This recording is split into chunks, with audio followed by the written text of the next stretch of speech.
Here's the car that is under construction, reconstruction. So we made a carbon fiber lid for the Mazdatrix first generation SCCA race car. It's for its Ram airbox. And yep, it's messy.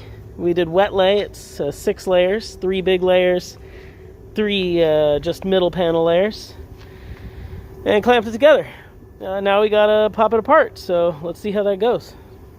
And here's our airbox, Ram airbox, basically off the Mazdatrix E Production car, carbon fiber. It's now gonna go on the first gen Pro 7 car, which is the new E Production car. So you can see we're gonna pop that out, and we got some of our favorite tools, grinders, pry sticks, hammers, and a blowgun for compressed air.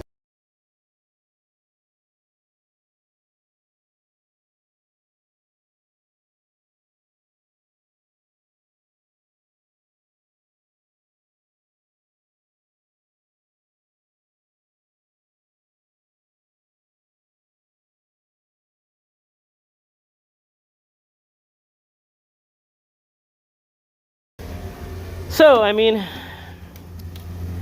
we had a couple issues with the mold, and I definitely had too much resin in there. But Dave and I were able to wrestle it out, and the fitment looks pretty darn good.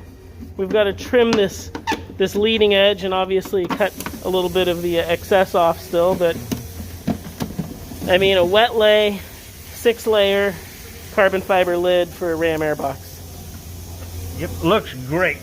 Yeah, not bad. Yeah, so this cloth was thicker than the last box we made. How many years ago?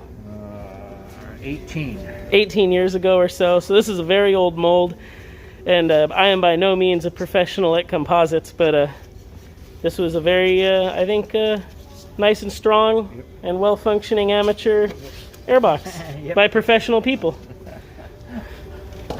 Here's the car that is under construction, reconstruction. Looking good, fresh EGT gauges. Dave stripped some weight out. Previous wins from one of some class history. And then we've upgraded to an E Production 13B Mazdatrix motor.